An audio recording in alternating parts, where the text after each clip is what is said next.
Olá, eu sou a Renata Quadros e esse é o Recontando Casos, canal onde eu reconto algum caso pra você com um vídeo bem detalhadinho, uma conversa aqui na sala da minha casa e do jeito que vocês gostam, vídeos longos. O caso de hoje é um caso que eu já conheço há algum tempo e eu já aviso de início, gente, que ele é um caso um pouco difícil da gente ouvir. Eu sempre tento não deixar o vídeo muito gráfico, né, mas eu acho que mesmo eu tomando todo o cuidado que eu gosto de tomar, mesmo assim ele vai ser um vídeo um pouquinho mais difícil para algumas pessoas. Mas eu já adianto que ele tem um final feliz, então fica até o final do vídeo. Ele não tem muitas fotos, principalmente da vítima. As fotos começam a aparecer mais quando tudo já tá sendo solucionado, então eu vou tentar sempre deixar as fotinhos aqui na tela para vocês não se perderem nos nomes, mas vai ser aquele caso que repete um pouquinho. E eu quero dar dois recadinhos super rapidinhos aqui. Primeiro eu quero agradecer a duas inscritas aqui do canal, a Lucilene Gomes da Silva e a Josiele Souza, porque eu comentei sobre esse caso lá na aba da comunidade, porque eu não conseguia lembrar os nomes, né, os personagens desse caso para eu poder pesquisar mais, e elas duas responderam lá pra mim prontamente, acho que não demorou nem 10 minutos para eu conseguir sair dali com a resposta. Por isso que eu amo tanto a comunidade aqui do Recontando Casos. Então, obrigado, meninas. Eu espero que vocês estejam assistindo esse vídeo agora. E o segundo recado é para agradecer todo mundo que comentou lá no meu último vídeo, quando eu falei sobre os vídeos longos, que tem algumas pessoas que reclamam e tal, mas que é a proposta aqui do canal. E eu fiquei muito feliz de ver o comentário de vocês falando que vocês me levam pra trabalhar, pra academia, pra faxina, e eu achei tudo isso ótimo. E eu fiquei muito feliz que a nossa comunidade tá crescendo, que a gente tá tendo esse laço aí, né, que eu tô com vocês nos momentos da vida de vocês, fico bem feliz. E agora a gente tá chegando perto dos 10 mil inscritos, então ajuda aí a crescer mais ainda, e é tudo vocês que fazem isso, então muito obrigada. A nossa história, ela se passa em 2011 e eu vou falar um pouquinho pra vocês de Lois Pearson. A Lois, nessa época, ela tinha 62 anos e ela vivia uma vida muito discreta e muito simples. Ela morava na mesma casa de madeira que ela cresceu a vida toda, né, até os pais dela acabarem falecendo, e ela continuou morando nessa casa. Era um local bem rural, né, ou seja, afastado assim do centro, né, ele ficava próximo de uma cidadezinha do Texas chamada Weatherford, mas tudo era muito longe, né, assim, tudo precisava ir alguns quilômetros para chegar nesse centro. A Lois sempre foi uma mulher muito religiosa, ela nunca se casou, ela nunca teve filhos e, na verdade, ela nunca teve um namorado, ela nunca teve nenhum tipo de relacionamento, nunca tinha beijado, nunca tinha tido nenhuma relação sexual também. Ela tinha alguns gatos e era a companhia que ela mais gostava. Ela sempre disse que ela preferia a companhia dos animais, da natureza, e ela tinha um desconforto aí com a companhia de outras pessoas. Então ela não era uma pessoa sociável, ela não era uma pessoa que saía, né, com outras pessoas, ou que era muito vista ali na região. Ela tinha alguns contatos assim esporádicos com alguns vizinhos, né, mas no geral ela tinha pouquíssima interação humana. Ela também vivia com pouco dinheiro, assim, ela vivia com o básico. Tinha alguma renda porque ela alugava partes ali do terreno dela, né, para outras pessoas, então ela tinha essa renda pequena. Para ela tava bom, sabe? Ela vivia com o mínimo, ia pro mercado apenas uma vez no mês, né? Uma vez no mês ela ia pra cidadezinha com o carro dela, inclusive o carro dela era de 1970, ela nunca trocou esse carro. Ela ia com esse carro uma vez por mês pro centro ali daquela cidade que eu falei pra vocês, a Weatherford. Ela fazia aquela compra do mês, assim, de alimentação e também qualquer coisa que ela tivesse precisando na casa. Ela não tinha telefone fixo, né? Muito menos celular. A casa dela tinha só uma lâmpada que funcionava, porque as outras começaram a estragar, a fiação estragava e ela nunca pensava em arrumar, ela preferia viver assim, tipo, com uma luz só, pra não precisar se incomodar. E também os canos, né, de água da casa dela, teve uma vez que fez muito frio, os canos congelaram e acabaram rachando, né, alguns realmente se partindo, assim, não tinha nem como usar. E ela também não se preocupou em arrumar isso, né? Ela ia todos os dias, quando ela precisava da água, num poço com balde, pegar a água que ela precisava pra dentro da casa dela. E, gente, eu tô descrevendo aqui pra vocês uma vida em 2011. Parece que é algo assim que é lá muito antigo. E por mais que 2011 seja aí 11 anos atrás, né, quase 12, mesmo assim, em 2011 já era tudo muito tecnológico, né? Então, realmente a vida dela é algo muito diferente do que a gente vê mesmo em locações mais rurais, né? Mesmo em locações rurais, a gente, hoje em dia, assim, a maioria delas tem algum tipo de tecnologia, você não fica à mercê, você não fica vivendo assim muito isolado, né? Mas no caso dela, era meio que uma opção, era meio que uma escolha que ela tinha. E eu acredito que ela queria se isolar, né? Ela não gostava dessa interação social. E a gente pensa às vezes que isso até vai ser um pouco mais seguro, mas a gente vai ver nesse caso que não é, e que algumas coisas que aconteceram aí e que demorou pra resolver esse caso também foi por causa dessa falta de interação humana, falta de convivência com outras pessoas. A gente vai ver que no final desse caso a maldade ela tá em qualquer lugar. Bom, a gente chega aqui no dia 1º de março de 2011 e a Lois, ela tava se preparando o carro dela para aquela viagem, digamos assim, para a cidadezinha ali que ficava ao lado, para aquela compra do mês que eu mencionei para vocês. Quando de repente uma SUV prata, ela para na garagem ali da Lois. E a Lois sabia quem era aquela pessoa, ela reconheceu o carro. E era um ex-vizinho dela, Jeffrey Maxwell, de 58 anos. E ela ficou um pouco confusa com aquela presença ali, porque fazia mais de 6 anos, mais ou menos, que eles não se viam. Eles se conheceram em 2001, quando o Jeffrey comprou um terreno próximo ali do terreno da Lois. Então eles se tornaram meio que vizinhos. Você falar vizinho, gente, numa área rural, não quer dizer que a casa seja grudado. É vizinho porque uma propriedade tá logo após a outra, né? E acaba se sendo um vizinho, mas é um pouco distante, só pra ficar claro, né? E no início dessa relação ali de vizinhos, o Jeffrey era muito simpático com a Lois. Ele até chegou a ajudar ela algumas vezes, entregar algumas peças do trator que ela tava precisando, ajudou ela também a arar, né, algumas partes ali do pasto dela, né, do terreno dela. E em uma dessas vezes que ele ajudou a Lois, ela pegou uma cesta de verduras, legumes e frutas que ela mesma cultivava ali no terreno dela, como forma de agradecimento. Ela não gostava assim de sentir que estava em débito com alguém, né, ou que estava em uma dívida, digamos assim. E como ele tinha feito um favor para ela, ela resolveu retribuir. Só que o Jeffrey, ele interpretou esse presente da Lois como uma forma de um interesse a mais. E nesse momento ele convidou ela para eles saírem, para eles jantarem juntos. E a Lois, na hora, ela disse que ela não tinha nenhum interesse, né, desse tipo. Como eu falei, ela nunca teve nenhum interesse romântico em ninguém, nunca teve namorado, nenhum relacionamento. Então ela negou já de cara. O Jeffrey pareceu que não gostou muito disso, né, dessa negativa dela, mas ele acabou saindo e passaram-se dias, semanas, numa outra oportunidade ele chegou na casa dela, começaram a conversar e do nada ele tentou forçar um beijo com a Lois. Nesse momento, vocês imaginem, com toda essa descrição que eu tô dando dela pra vocês, né, uma pessoa totalmente religiosa, né, que não tinha nenhum tipo de interação dessa forma. Você ter um cara tentando te beijar à força é algo completamente ultrajante, nojento, né? Você se sente muito violada e foi o que ela sentiu, né? Ela se sentiu muito insultada e daí ela foi um pouco mais ríspida, né, com o Jeffrey, claro. E ela disse pra ele nunca mais voltar na propriedade dela. Bom, por anos o Jeffrey realmente não voltou na propriedade da Lois, só que em 2005 ele apareceu na garagem dela e ele disse que tava ali simplesmente para se despedir, porque ele ia se mudar ali da região. Ele disse que tinha construído uma casa perto de uma represa, né, de água, que ficava mais ou menos uns 150 quilômetros de distância ali da propriedade onde eles estavam. E ele chegou até a mostrar para Lois algumas fotos dessa casa, né, mostrando como que ela era e tudo mais. E foi isso, assim, ele meio que tava passando ali pra se despedir. E na verdade a Lois, ela nem se importava muito com isso, né, mas ela sentiu um certo alívio, né, porque ela lembrava da última experiência que ela tinha tido com ele, então era melhor que esse cara estivesse longe. Então, em 2005, né, tinha sido a última vez que ela tinha visto o Jeffrey, né, nesse dia que ele mostrou as fotos da casa.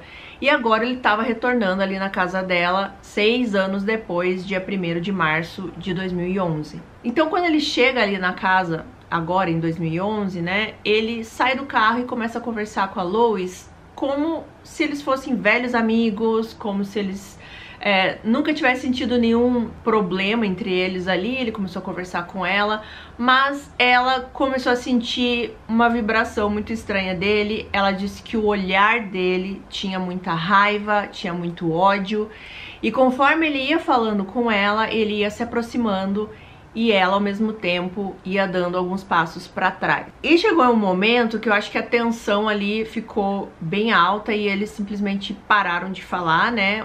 O Jeffrey parou de fingir que era um bom amigo e a Lois também parou de responder. Eles param, os dois, e do nada o Jeffrey tira do bolso dele um spray de pimenta e começou a borrifar esse spray no rosto da Lois. E isso foi só o começo do pesadelo que a Lois ia viver nas mãos do Jeffrey. A Lois, ela não enxergava nada, ela não conseguia respirar direito, ela tentou correr, ela consegue agarrar na cerca ali da propriedade dela mesmo, uma cerca de arame farpado. O Jeffrey pega ela pela cintura e arrasta ela pra longe da cerca. Nisso ela já cortou as 2 mãos dela, né, no arame farpado. Era meio inútil a Lois tentar se defender de alguma forma, porque o Jeffrey, ele tinha cerca aí de 1,85 m, mais ou menos uns 150 quilos, então ele era um cara grande, ele era um cara forte. Mas mesmo assim, a Lois tentou lutar, tentava chutar, né, bater nele, mas ele acabou levando ela pra dentro da própria casa dela. Ela gritava, ela pedia socorro, mas como eu falei pra vocês, propriedades rurais, normalmente os vizinhos são mais longe um do outro, você não vai escutar claramente alguém gritar, né? Os únicos seres vivos que estavam ali eram os animais da propriedade da Lois, algumas vacas, os gatos dela, e ninguém pôde fazer nada. Quando ele força a Lois para entrar dentro da casa dela, eles entram pela parte dos fundos, na cozinha, e logo ele vê um rolo de macarrão em cima da bancada. Ele pega esse rolo e dá na cabeça da Lois. Ele bateu várias vezes nela, os olhos da Lois já automaticamente incharam, assim, então ela já não conseguia mais ver tão claramente, também por causa do spray de pimenta e agora porque os olhos estavam muito inchados. Mesmo assim, ela conseguia ver que ele tava com uma faca de açougueiro, assim, que era dela mesmo, ele pegou da cozinha dela, e ele exigia que ela dissesse aonde que ela guardava fitas adesivas. E ela disse que não sabia, que ela não iria falar. E nessa hora o Jeffrey, com essa faca, ele corta um fio, o único fio, na verdade, que tinha elétrico, que era o que acendia aquela lâmpada que eu falei pra vocês, a única lâmpada que ela tinha na casa dela. Ele corta esse fio em vários pedaços pra amarrar os pulsos da Lois, né, juntos assim, e ele tinha uma algema também e ele coloca nos tornozelos dela, né, e também amarra ela numa maçaneta de alguma porta ali dentro da casa. Nisso ele vai pra caminhonete dele, pra SUV, pegar a fita adesiva. Quando ele vai pegar essa fita adesiva no carro, a Lois, ela consegue se desvencilhar da maçaneta e conseguir correr. Chega a sair, né, correr alguns metros fora, né, na estrada, assim, mas assim que o Jeffrey viu que ela tava correndo, ele pega o carro e vai atrás dela. Não tinha mais como ela escapar disso, né, até porque quando ele chega perto dela, ele tá armado. Força ela a entrar dentro da SUV, não tinha mais muito o que a Lois fazer nesse momento.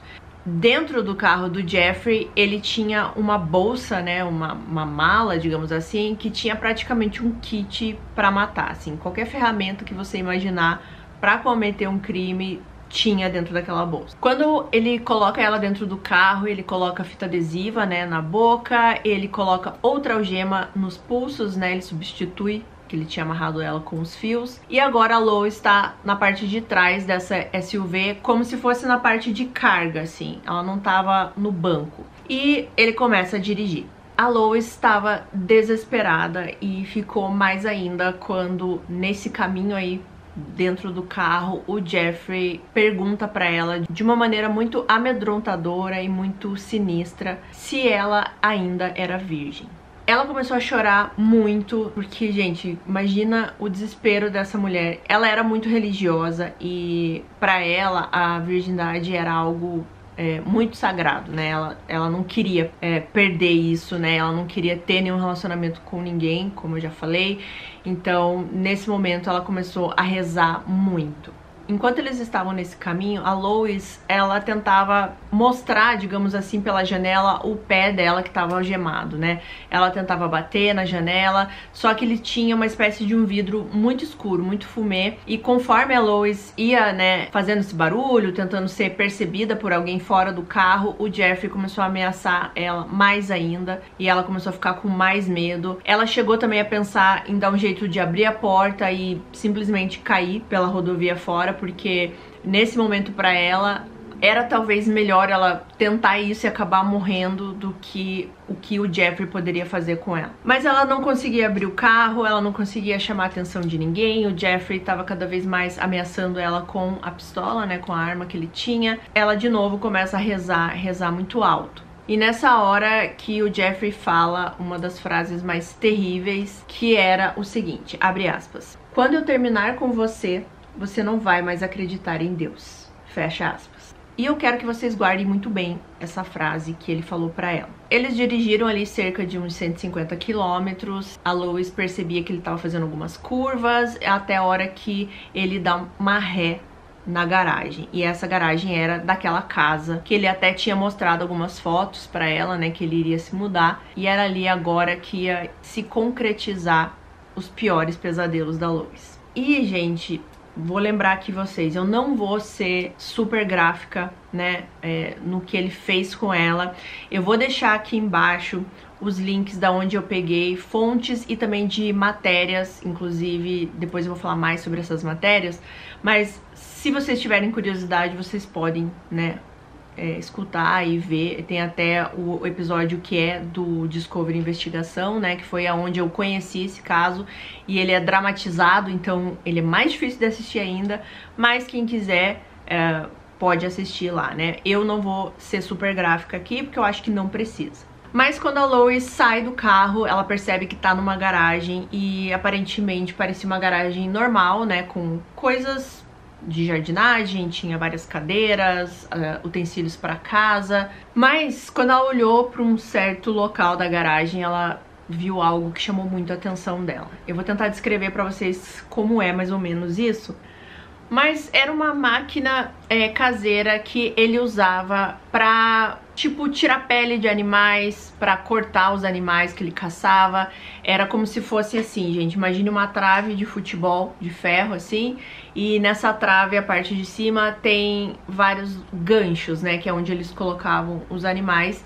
E esse negócio, ele tem um motor que ele levanta essa parte de cima pro animal ficar içado. Tá? É basicamente isso. E ele falou que ele pretendia usar essa máquina com a Lois. Como que ele fez isso? Ela já estava com os pulsos com algemas, ele coloca uma algema em cada pulso e coloca o outro lado da algema preso nessa barra de cima. Nisso, a Lois, ela tava de pé, né? Com os braços pra cima, presos nesse ferro de cima aqui, digamos, dessa trave de futebol aqui que eu falei pra vocês. E ele liga esse motor e a Lois começa a ser içada. Ele tirou as roupas da Lois e ele até tirou cortando essas roupas, né, pra ficar ainda pior.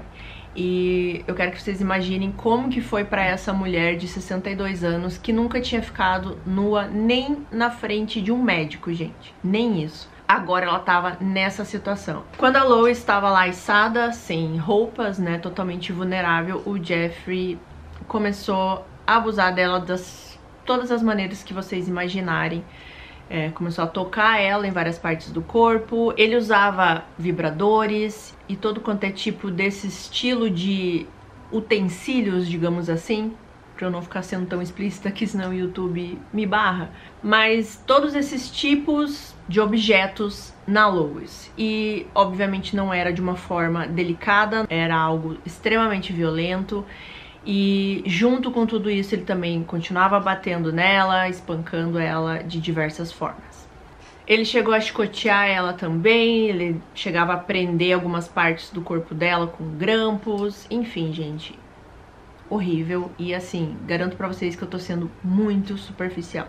E enquanto ele fazia essas coisas com a Lois, ele começou a falar uma história muito estranha de que alguns homens aleatórios tinham pedido pra ele fazer isso e iam pagar pra ele cerca de 2.500 dólares, mas que ele resolveu fazer isso de graça. E que ele ia ficar com ela alguns dias e depois ia soltar a Lois, mas não antes dele se sentir completamente satisfeito.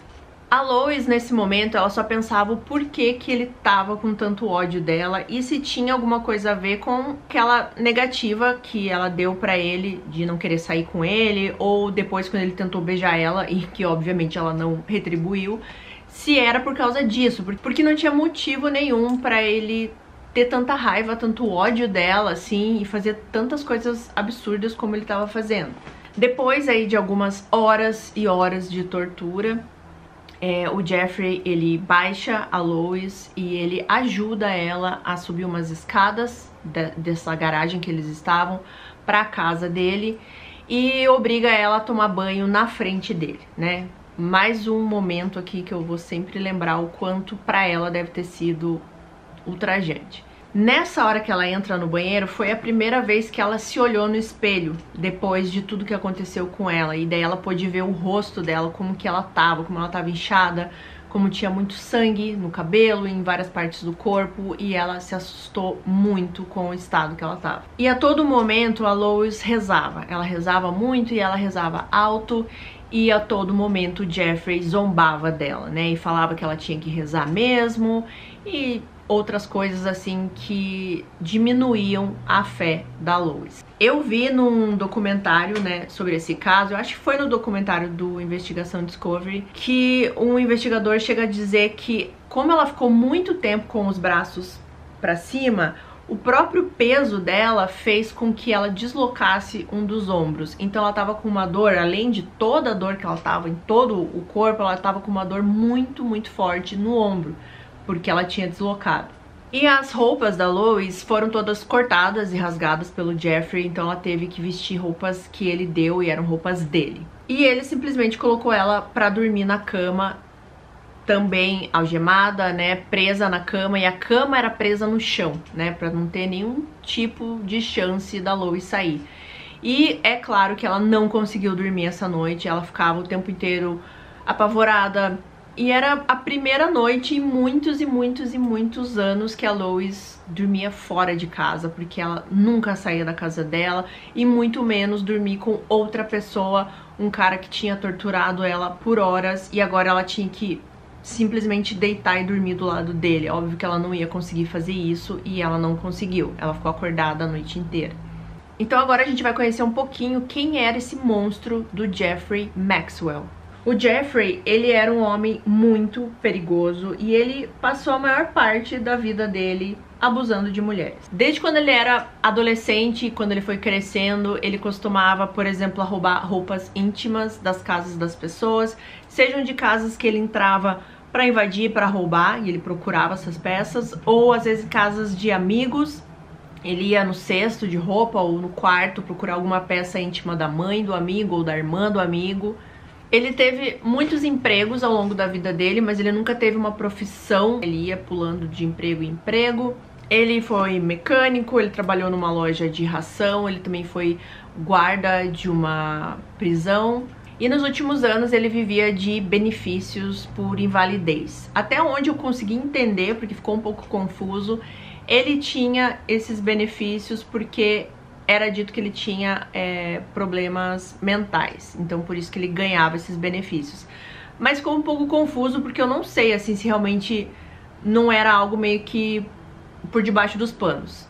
Ele foi casado, pasmem, 3 vezes, e o primeiro casamento e o terceiro foram com a mesma mulher. O nome dela era Rita, mas a gente vai falar aqui do casamento que aconteceu no meio, que foi com a Marta, que foi o pior de todos. O Jeffrey, ele conheceu essa esposa do meio, a Marta Martinez, em 1980, através de um programa, digamos assim, serviço, de encontrar pessoas que queriam se casar, né? Seria o quê? A rede social de hoje em dia, seria o Tinder de hoje em dia, mas antes eram por cartas e era uma empresa que localizava aí pessoas que estavam tendo interesse em se casar, que eram próximas e faziam elas trocarem cartas. Foi assim que eles se conheceram. A Marta, ela morava com os pais no México e ela estava se aproximando ali dos 30 anos, né? Ela tinha 29. E naquela época, você ter essa idade e não ter se casado ainda era absurdo, né? E ela tinha esse medo, né, de não conseguir ter uma família, de não conseguir se casar ou ter filhos. Então por isso que ela recorreu a esse serviço. E como a Marta morava no México e o Jeffrey no Texas, aparentemente, pelo que eu vi, eles conseguiam se ver, assim, até que frequentemente. E a primeira vez que o Jeffrey apareceu para a família da Marta, imediatamente os membros da família dela já falaram que não gostaram dele. Mas não adiantou, né? Ele foi mais algumas outras vezes, até a hora que ele propôs casamento pra Marta, e a Marta aceitou, e ela foi morar com ele no Texas. E o casamento deles, na verdade, assim, gente, foi um show de horror. A Marta, eu acho que ela não queria dizer pra família que era um casamento infeliz, que era praticamente um inferno que ela vivia com o Jeffrey. Então ela não falava pra ninguém, ela conseguiu esconder esse horror da família por algum tempo. Mas assim, não demorou muito pro Jeffrey começar, né, a mostrar esse lado pra Marta. Logo que eles vão morar junto, ela já começa a ver que ele era um cara extremamente estranho e muito perigoso. E eu vi uma informação num podcast, que eu vou deixar aqui embaixo, como sempre, que ela fala que numa reunião familiar da família da Marta com o Jeffrey chegou para a mãe da Marta e disse a seguinte frase, abre aspas, eu acho que já somos uma família agora, então eu posso beijar você, fecha aspas. E ele tentou beijar a mãe da esposa dele. E ele era, gente, eu não consigo imaginar como pode existir um cara desse jeito, mas teve um outro evento que ele foi no casamento de uma amiga ou parente da Marta, e ele tentou beijar a noiva do casamento. Eu não sei, ele era essa pessoa, assim, que ele não tinha, obviamente, nenhum respeito por mulher nenhuma, né? Pra ele, mulher eram coisas, e que, assim, por ser mulher, ele poderia fazer o que ele quisesse, não interessasse se a mulher era a mãe da mulher dele, se era uma completa estranha, qualquer uma, ele se sentia no direito. E as pessoas que estavam ao redor começavam a perceber hematomas na Marta, né, machucados muito fortes, então já meio que se sabia o que estava acontecendo, mas nada foi comparado ao que aconteceu em 1987, ou seja, eles já estavam aí uns 7 anos juntos. Nesse ano, a Marta, ela foi encontrada jogada numa estrada, né, numa interestadual. E ela estava extremamente ensanguentada, espancada, a garganta dela tinha sido cortada, ela estava abarrada, mas ela ainda estava viva. Ela estava inconsciente quando foi encontrada, eles levaram ela para o hospital, conseguiram suturar tudo que estava machucado, e quando ela recobrou a consciência, ela contou que tudo aquilo que tinha acontecido com ela tinha sido o marido, o Jeffrey, que tinha feito. Ela disse que ele tinha drogado ela, abusado dela e feito tudo aquilo que era visível que ele tinha feito e simplesmente largado ela lá na estrada para morrer. As autoridades foram até a casa, né, dos dois, e lá eles encontraram uma bolsa perto do ar-condicionado. Na verdade, parecia que estava meio que escondido, assim, atrás do ar-condicionado. E nessa bolsa tinha algemas, tinha vários tipos de alfinete, tinha vários livros de bondage e várias coisas nesse sentido, digamos assim. Ele foi levado pra prisão, né, o Jeffrey. E ele foi acusado de sequestro agravado, o que é um pouco curioso, né? Porque ele praticamente, eu acredito que ele achou que tinha matado, tirado a vida da Marta. Então, pra mim, seria um homicídio, né? Uma tentativa de homicídio, mas não foi isso que ele foi acusado. E nesse momento, a Marta voltou pro México, né? Eu não mencionei, mas nessa altura que eles já tinham um filho, os dois juntos, a Marta e o Jeffrey. Então ela volta com o filho para a família dela lá no México, e foi nesse momento apenas que ela contou tudo que ela passava na mão do Jeffrey. Então ela contava que ele era muito sádico, que ele gostava de torturar ela sexualmente, que deixava ela presa, amarrada, todas essas coisas, gente. A família da Marta, claro, ficou horrorizada, ficou com muito medo também e queria que o Jeffrey continuasse preso. Mas não foi isso que aconteceu. Porque as pessoas pareciam não acreditar na Marta. Eu não sei, gente, explicar. Sinceramente, eu não sei explicar pra vocês o porquê, mas ele foi solto porque eles acharam que não tinha provas suficientes pra dizer que foi ele que fez tudo aquilo com a Martha. A gente nem tem o que dizer, né? A mulher estava com a garganta cortada na estrada pra morrer, espancada. Encontram várias coisas na casa do marido, mas não temos provas suficientes. E em certa altura, os promotores pararam de fazer contato com a Martha, assim, e essa história acabou não indo pra frente. Eles liberaram o Jeffrey. Tiraram as acusações dele, que já eram bem mais amenas do que ele deveria responder.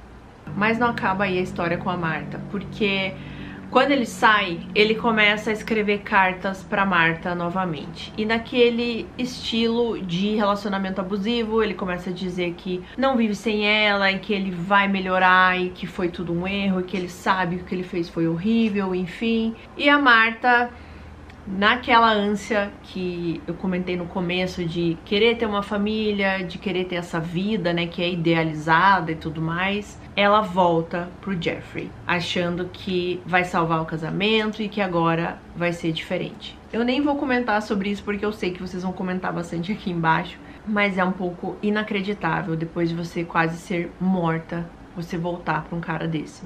Enfim. Eu vi também que ela era muito católica, a Martha, né? Então ela tinha esse lance de não posso divorciar, porque aos olhos de Deus isso é pecado, eu tenho que ficar junto com o cara que eu casei. E eles voltam a morar juntos, né? E eu fico imaginando como é que ficou a família da Martha pensando nela voltar, mas aparentemente as coisas iam andando aí nesse casamento, parecia que o Jeffrey estava mais comportado. A Martha começou a fazer uma faculdade, né, porque ela queria ter outro tipo de vida, ela queria se educar, ela queria ser uma mulher que entendia mais das coisas, então ela começou a estudar. Mas em 10 de maio de 1992, ou seja, aí 5 anos depois de todo o ocorrido com a Martha, né, era Dia das Mães. A Martha liga pra mãe dela para desejar Feliz Dia das Mães e tudo mais, e infelizmente foi o último dia que a mãe da Martha falou com ela. E na verdade foi o último contato com a Martha com qualquer pessoa, assim. A última pessoa que ela falou foi a mãe dela. E alguns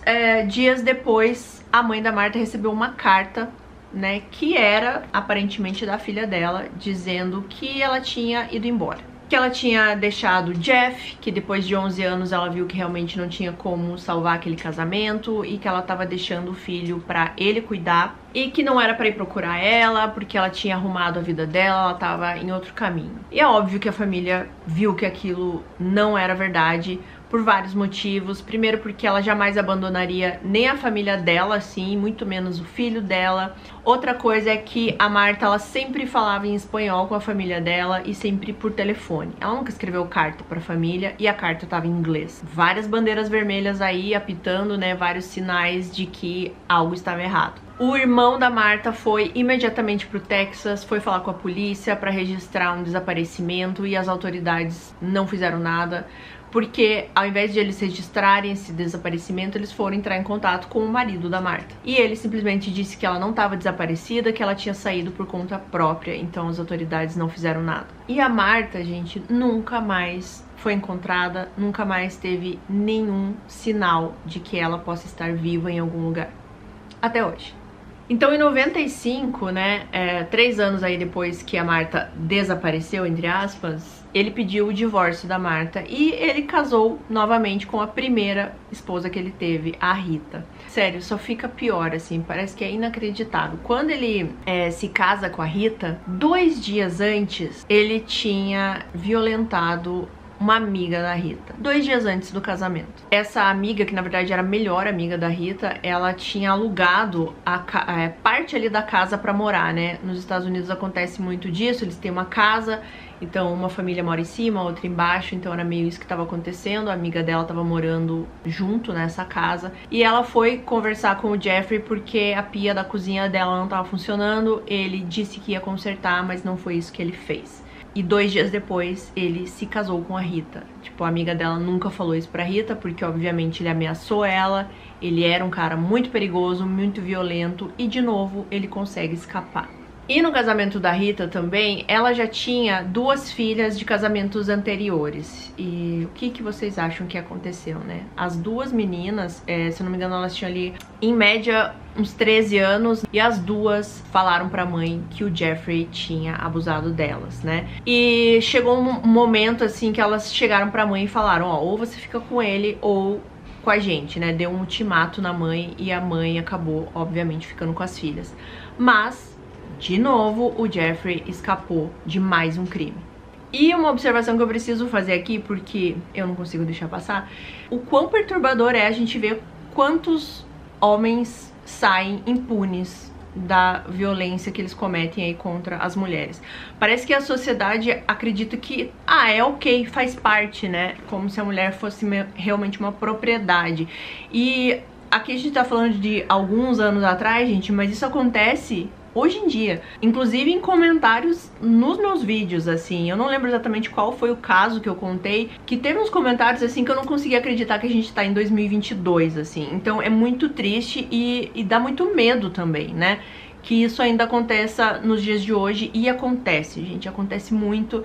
E é por isso que a gente tem que ficar falando, tem que fazer as pessoas se chocarem, pra, de repente, elas verem que pode estar acontecendo do lado delas, pra abrir os olhos, né, pra tudo isso que acontece, e também pra gente educar as pessoas, né, as pessoas mais novas, as pessoas que estão vindo aí, porque tem cabeça que não vai mudar, infelizmente, né, e são essas cabeças que a gente, às vezes, ouve umas coisas absurdas, como os comentários que eu vi num vídeo meu, mas, assim, gente, eu fico abismada e me dá muito medo que pessoas ainda pensem desse jeito, de que um homem possa fazer o que ele quiser com uma mulher porque ela é uma mulher, como se isso fosse algo inferior. E tem muita gente que pensa assim. Voltando aqui agora pra Lois, né, que agora a gente já conheceu um pouquinho da história perversa e perturbadora do Jeffrey. Essa falta de interação que a Lois tinha com as pessoas, essa falta de as pessoas verem ela todo dia, dela conversar com várias pessoas, acabou prejudicando, porque ela já estava alguns dias fora de casa e ninguém sentiu a falta da Lois, porque era normal,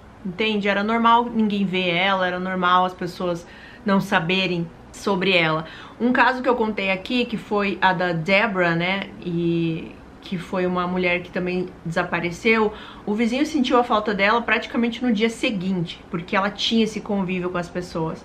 E não é o caso aqui, né, porque a Lois não tinha convivência com ninguém. Em várias matérias diz isso, né, que ela não tinha ideia do que era o sexo, entende? Ela não sabia o que era aquilo, o que as pessoas faziam com outras pessoas, o que era o certo, o que não era o certo. Pra ela, na verdade, eu acho que era tudo errado, né?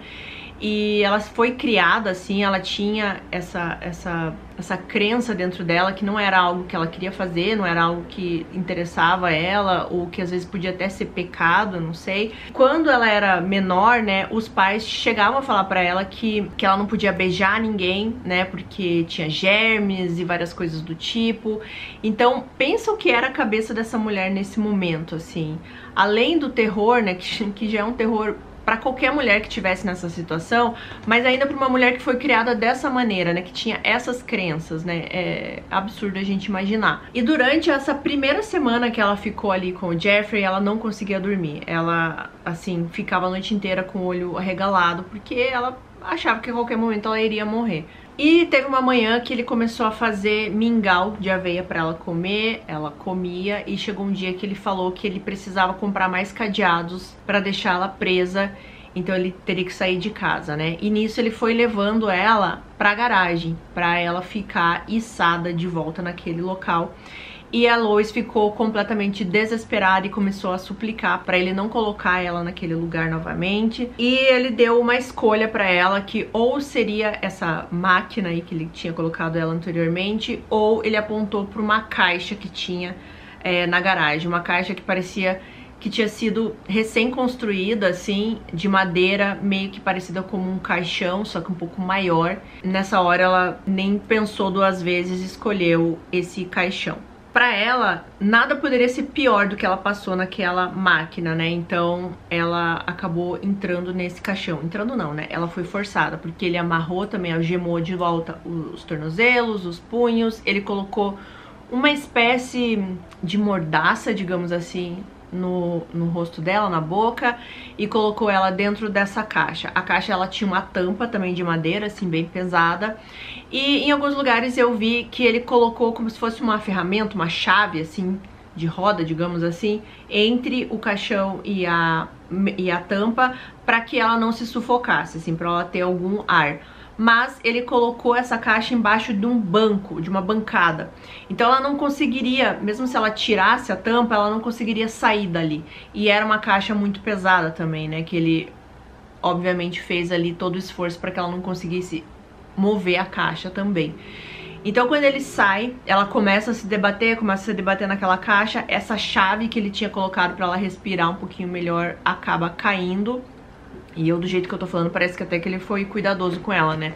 Eu acho que ele não queria que ela morresse porque ele queria torturar ela mais ainda, né? Não é nenhuma boa ação aqui. Mas ela acaba derrubando essa chave e a caixa fecha, né, totalmente. E ela fica ali dentro, ela não consegue sair. Ela ficou nessa caixa cerca de 1 hora e meia, até que ela começa a escutar de volta o carro do Jeffrey chegando na casa. E quando ele chega, ele volta a abusar dela, né, de todas as maneiras de volta, né. Agora ele tava fazendo isso na cama mesmo, né, mas não que isso fosse algo melhor pra Lois, porque ficava cada vez mais dolorido e ela chorava muito, e ao mesmo tempo ele pedia pra ela parar de chorar e de gritar, porque senão ele ia colocar ela de volta naquela máquina. Então ela tinha que ficar em silêncio, né, e tentar conter todo aquele pavor que ela tava vivendo. E sempre, gente, sempre ela ficava rezando. A Lois, ela decidiu que ela ia ficar em silêncio, assim, que ela não ia tentar mais lutar, que ela ia tentar fazer tudo que ele quisesse fazer. E a partir desse momento ela começou a ficar mais em silêncio, né, ela tentava não brigar tanto com o Jeffrey. E a rotina continuava, né? Ela ficava agora sempre presa na cama e os abusos continuavam. E ela, nessa hora que começou a pensar que todo o tempo que ela ficou reclusa agora tava sendo uma coisa ruim pra ela, né? Porque não tinha ninguém atrás dela. Quinto dia de cativeiro, o Jeffrey falou que precisava fazer algumas coisas em Dallas, que ficava cerca de 80 quilômetros ali da onde eles estavam. Ele novamente algema a Lois na cama, né, coloca a mordaça nela e ela fica lá. E também nesse momento que ela começou a pensar assim, se acontecesse alguma coisa com o Jeffrey, se ele morresse num acidente de carro, se acontecesse algo, como que iriam achar ela? Ela iria morrer ali presa naquela cama. E isso começou a dar muita ansiedade na Lois. Ela começou a se desesperar novamente, começou a rezar novamente. Gente, sério, é muito... Parece coisa de filme, eu sempre falo isso nos casos, né?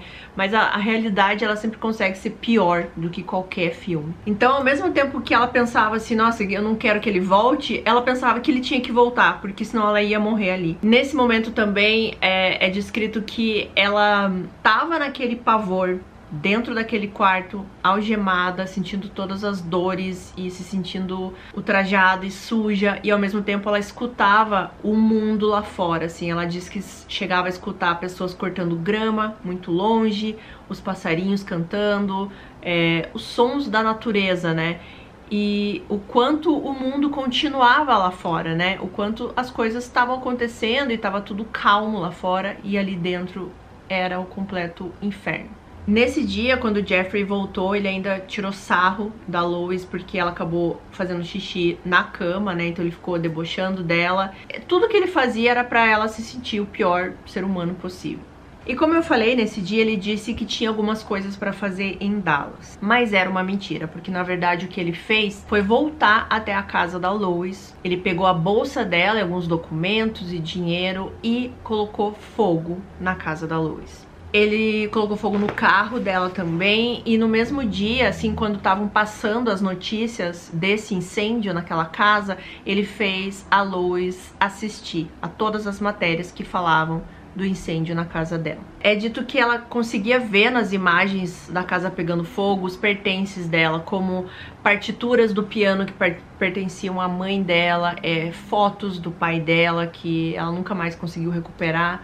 e ele tinha trazido de volta ali até a casa a bolsa da Lois com os documentos, talões de cheque e tudo mais.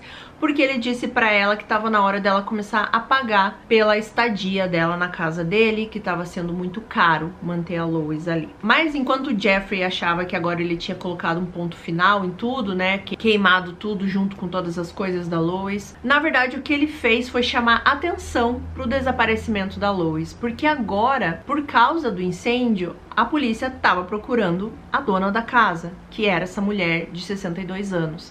Então, a partir desse momento que eles começaram a ver que tinha uma mulher desaparecida. Quando a polícia estava vasculhando, né, todo o local ali do incêndio, eles esperavam encontrar alguém sem vida ali, né? Eles esperavam encontrar a dona da casa e não tinha nenhum sinal dela, né? Então, a partir dali, eles começaram a pegar pistas, saber quem morava ali e começar a investigar aonde a Lois estaria. Enquanto isso, a vida ali da Lois com o Jeffrey entrou numa rotina, né? Uma rotina terrível. Na verdade, ele fazia mingau de aveia pra ela todas as manhãs e depois ele ia abusar dela. E a Lois passava o dia inteiro deitada na cama, acorrentada, e o tempo inteiro rezando e pedindo pra Deus, pra o Jeffrey não matar ela. Ela falava isso em voz alta, né, e falava isso na frente dele mesmo. E nesse ponto que o Jeffrey ficava zombando mais ainda dela, falando que parecia que Deus tinha esquecido dela, porque se Deus existisse, porque que ela ainda tava ali, porque que ela ainda tava sofrendo. E o Jeffrey teve momentos assim que ele começou a tentar entender essa fé da Lois. Ele chegou a dar uma bíblia de presente pra ela, diz que perguntava coisas sobre a fé dela, sobre o que dizia ali na bíblia e tudo mais, mas assim, logo depois disso ele voltava a violentar ela. E teve uma coisa que eu achei interessante, mas eu vi em mais de uma fonte, inclusive tem uma matéria que eu vou deixar aqui embaixo, que é onde eu tirei a maior parte aqui das informações desse vídeo, junto com o podcast e o episódio do ID. Os pais da Lois falavam pra ela que ela tinha o vírus da bronquite dentro dela, assim. Então, eu não sei se eles falavam isso que era pra ela não beijar ninguém, enfim. Mas isso veio na cabeça da Lois e ela começou a tentar usar uma tática diferente. Gente, eu nem sei se isso é possível, mas os pais falavam isso pra ela. Quando ele quando ele abusava dela, ele tentava beijar ela. E ela ficava o tempo inteiro, né, com a boca fechada, tentava ficar fazendo só força, né. Ai, gente, que horrível. Não tinha, né, não tinha o beijo, obviamente. Ela só fechava a boca e deixava ele ficar fazendo pressão no rosto dela. Só que chegou um momento que ela começou a tentar colocar saliva dentro do Jeffrey. E eu não sei se isso tem a ver ou não, mas depois que ela começou a fazer isso, ele realmente adoeceu. Ele começou a ficar com febre e com enjoos, e ele parou de abusar dela sexualmente. Ela mesmo disse mais tarde que foi uma guerra biológica, que ela tentou fazer uma guerra biológica contra o Jeffrey. E isso foi mais ou menos no 8º dia de cativeiro, né? Quando ele começou a desenvolver essa febre, calafrios, ele quase não conseguia sair da cama, né? Mas ele exigiu que ela fizesse um cheque pra ele no valor de $500. E no cheque ele ainda pediu pra ela colocar uma data anterior, assim, né? Anterior dos fatos todos que estavam acontecendo. E pediu pra ela escrever assim, obrigado pelo empréstimo. Como se ela estivesse pagando pra ele algum empréstimo que ele tinha feito pra ela antes. E que eles eram bons amigos. E ele vai no banco trocar esse cheque. Ele consegue trocar o cheque, volta pra casa com o dinheiro, né? E nesse tempo que ele ficou fora, ela também ficou acorrentada na cama. E a rotina dos dois aqui começou a ficar assim mais tranquila. Até que ponto pode ser tranquila, eu não sei, mas digamos, perto do que estava mais tranquila. O Jeffrey, ele deixava ela ainda bem presa várias vezes ao dia, mas tinha vezes que ela ficava sentada no chão da sala, do lado dele, ele no sofá, ela no chão. Ele ficava assistindo TV e ela ficava lendo a Bíblia. E em alguns lugares eu vi que pode ser que ela tenha começado a desenvolver aquela síndrome de Estocolmo. Porque teve um episódio, por exemplo, que ele foi, acho que no banheiro, alguma coisa assim, tomar um banho, e ele deixou o celular em cima de uma bancada. Só que aqui tem 2 pontos. Primeiro, ela não sabia como usar um celular. ela não tinha ideia como era ligar para o 911 de um celular. E segundo, porque nesse momento ela ficou com muito medo, por exemplo, dela tentar usar o celular, não conseguir, ele descobrir e ele voltar a abusar dela novamente como ele estava fazendo antes, colocar ela naquela máquina. Então ela resolveu não fazer nada, ela simplesmente continuou sentada no chão lendo a Bíblia.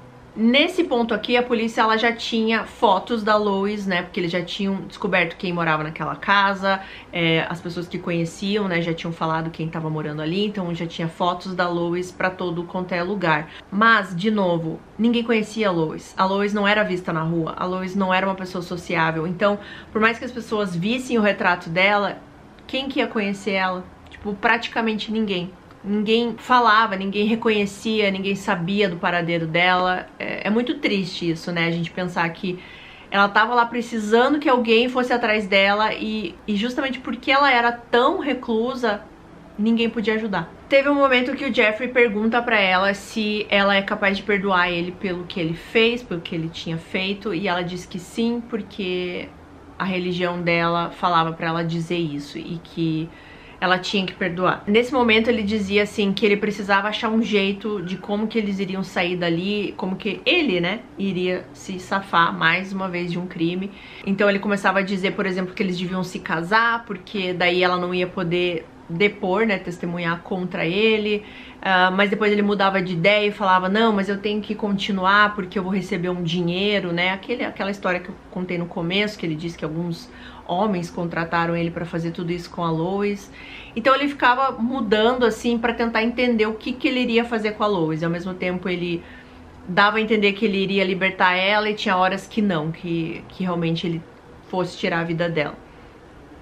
Ela chegava a dizer pra ele assim, não, mas se você me soltar eu não vou dizer nada. E daí ele questionava, tá, mas você tá cheio de hematomas, cheio de cortes, como é que as pessoas vão te perguntar as coisas e você não vai falar nada? E ela disse que não ia falar. Mas, na minha opinião, eu acredito que ele só tava tentando, assim, enganar ela, né, e brincar com essa situação toda, porque eu acho que em nenhum momento ele pensou em libertar a Lois.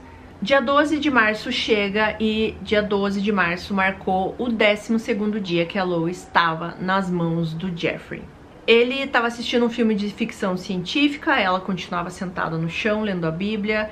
O Jeffrey, ele escuta que alguém chega ali na parte da frente da casa, ele escuta carros. Nisso ele levanta e fala pra Lois levantar rápido e tentar algemar ela de volta na cama. Só que enquanto ele estava fazendo isso, ele já ouve algumas batidas bem forte na porta e ele já meio que se ligou que aquilo não era bom pra ele, né? Então ele não conseguiu algemar a Lois, ele só fecha a porta do quarto e vai atender a porta. Quando ele abre a porta, ele dá de cara com 5 policiais. Os policiais, eles inicialmente falaram que eles estavam investigando o desaparecimento da Lois Pearson e que eles foram até a casa do Jeffrey porque ele tinha descontado um cheque dela. Veja como é esperto esse Jeffrey. E também porque ele já tinha morado próximo a ela, né? Então eles sabiam, por causa do cheque, que ele ainda estava tendo contato com ela.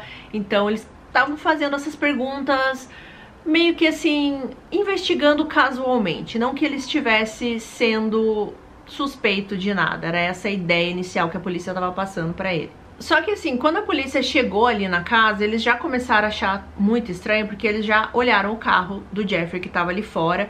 E alguns vizinhos da Lois tinham dito, né, sobre o Jeffrey, tinham falado do carro dele.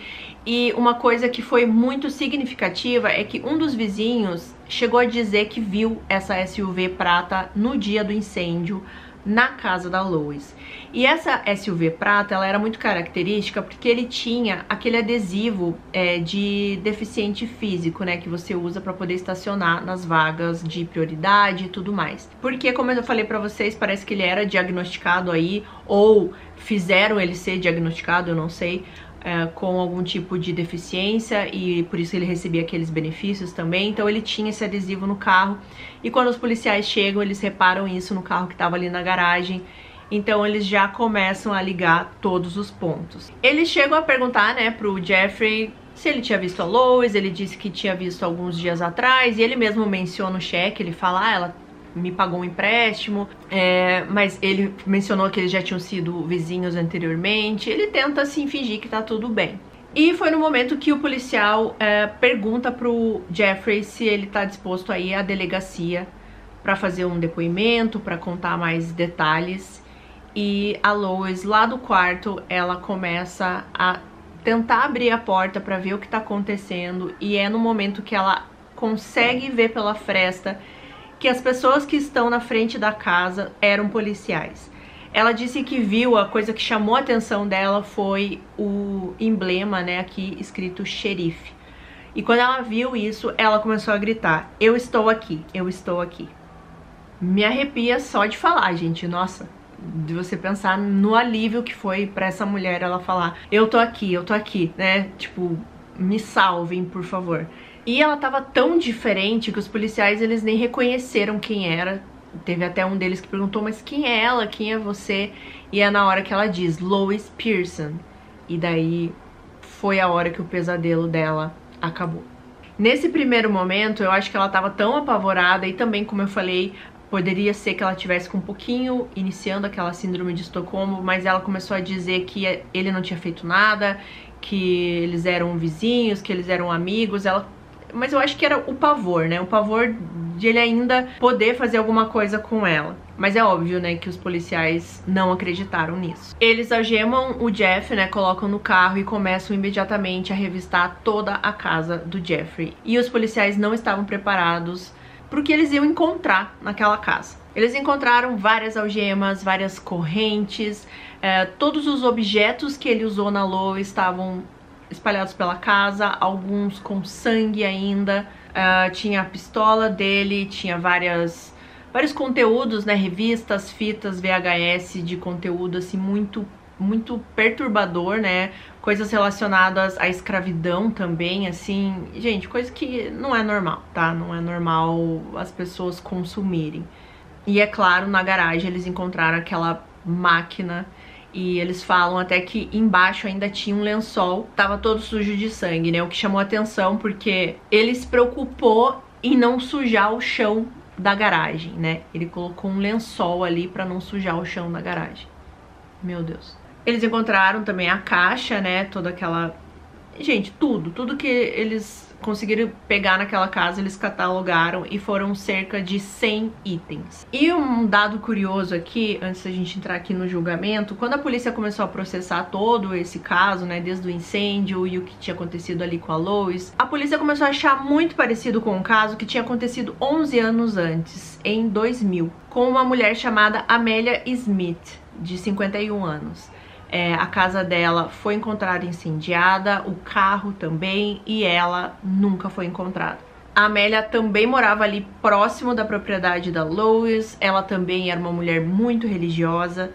A única diferença é que ela era casada, só que no dia que aconteceu tudo isso do incêndio, o marido não estava em casa, ele estava a trabalho, então parecia que foi algo premeditado. Quando começou o incêndio, né, que os vizinhos viram o trailer dela, na verdade, pegando fogo, e depois todo o resto, né, e depois disso a Amélia nunca foi encontrada. Então era muito parecido com o caso da Lois, né, porque a diferença era que eles encontraram a Lois, mas será que ele não fez a mesma coisa, né, com a Amélia? E foi até o fim, né, mas eles não tinham provas, né, pra acusar o Jeffrey desse caso da Amélia. Eles só acharam muito curioso, e infelizmente talvez seja mais um crime que o Jeffrey conseguiu sair impune. Bom, a Lois, ela sobreviveu 12 dias aí nesse inferno, junto com o Jeffrey, mas no dia do julgamento ela tava lá pra testemunhar contra o Jeffrey. E eu vi, gente, que quando tem vítima, assim, de abuso e tudo mais, nem sempre as pessoas são levadas lá pro julgamento para testemunhar por causa do trauma, né? E também, nesse caso aqui, eles até mantêm o nome, né, da vítima em sigilo, para que ela consiga viver uma vida normalmente depois de tudo isso que ela passou. Parecido, por exemplo, com o caso lá do Joseph Fritzl, que eu falei, né, que a filha dele e os filhos que ele teve com a filha dele, todos receberam outros nomes, outras vidas. Mas nesse caso, a Lois, ela quis continuar com o nome dela, ela quis testemunhar, ela teve, né, toda essa coragem de ainda enfrentar o Jeffrey no julgamento. E pensando aqui, como eu li, né, e vi nas fontes, ela sempre foi uma pessoa muito tímida, ela nunca falava em público, ela disse que tocava piano, mas, por exemplo, ela esperava todo mundo sair da igreja pra ela tocar piano, ela não conseguia tocar na frente dos outros. Mas ela foi valente, né, o suficiente pra ir lá nesse julgamento e falar tudo que ela passou, reviver tudo isso de novo, pra poder colocar o Jeffrey finalmente na prisão, né? Porque desse crime ele não ia escapar. Ela jurou pela Bíblia que ela diria toda a verdade e ela começou a descrever todos os momentos que ela passou. O julgamento começou em 14 de fevereiro de 2012, quase um ano depois dos acontecimentos, e nos meses entre a prisão e o julgamento, o Jeffrey perdeu mais de 30 quilos e raspou quase todo o cabelo e as costeletas, e agora ele parecia outra pessoa, assim, com uma imagem muito mais fantasmagórica. Um ano depois, ela voltou a depor para contar que, mesmo depois de todo esse tempo, né, ou seja, um ano depois, ela ainda sentia aquelas dores do ombro dela deslocado, né, que foi o que eu contei pra vocês, por causa do peso dela mesmo naquela máquina. E óbvio que não foi só o peso dela, eu acredito, né, que ele provavelmente foi muito violento com ela também. Ela explicou que ela teve danos nos ligamentos também, de várias partes do corpo. Ela não conseguia mais, por exemplo, tirar a água do poço, que eu falei pra vocês que ela fazia, né, no começo, que ela não tinha mais o encanamento, então ela não conseguia mais fazer isso. Ela falou sobre os animais dela que morreram no incêndio, né, infelizmente ela tinha 3 gatinhos e os 3 morreram nesse incêndio. Ele não teve pena nem dos bichinhos. E uma coisa que mexeu muito com as pessoas foi que ela tinha essa fé que ela tinha que morrer virgem, né? Que só assim, por exemplo, ela entraria no céu e tudo mais.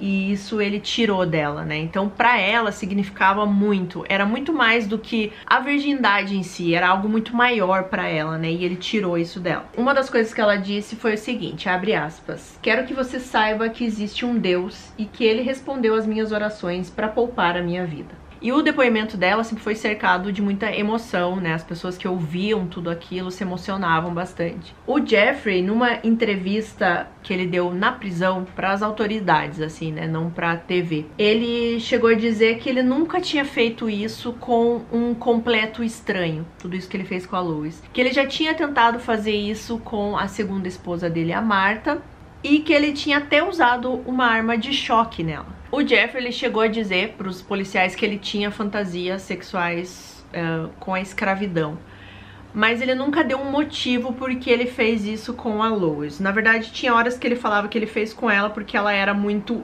entre aspas aqui, estúpida, porque foi o que ele falou, né? Por essa questão dela ser isolada, ela não ter amigos, ela ser uma pessoa muito religiosa, que não tinha acesso às coisas normais, digamos assim, tecnologia, TV e tal. E em outros momentos ele dizia que nem ele sabia de todos os porquês. A promotora, ela chegou a dizer que ele era a personificação do que as pessoas mais temem, que ele é a pessoa que dá pesadelos nas outras pessoas, que ele é o puro mal e que ele não tinha nenhuma reação, né? Nada. Ele estava sentado lá sendo acusado de tudo aquilo e falando tudo que ele tinha feito e ele não tinha nenhuma reação. O advogado de defesa do Jeffrey, ele chegou a dizer que ele não tinha que ser preso, né, prisão perpétua nem nada, que ele tinha que receber a liberdade condicional, porque daí ele ia ser registrado como um criminoso sexual, ele ia ter lá a tornozeleira para ser monitorado e ia estar tudo bem. Acreditem se quiser. E os advogados de defesa, gente, eles não apresentaram nenhuma testemunha, porque ninguém quis testemunhar a favor do Jeffrey. Por que será? No júri, eles não puderam falar sobre o caso da Martha, que era aquela ex-mulher do Jeffrey, mas eles ouviram aquela mulher que o Jeffrey abusou antes do casamento dele com a Rita. Eles ouviram também as 2 filhas da Rita e outras pessoas também que presenciaram esse comportamento do Jeffrey. O júri, além do depoimento da Lois, ele também assistiu os DVDs de confissão do Jeffrey e também aquelas mais de 100 provas que a polícia tinha catalogado. O caixão, a máquina, as algemas, as armas e vários outros itens ficaram a poucos metros dos jurados durante a maior parte dos 5 dias de julgamento.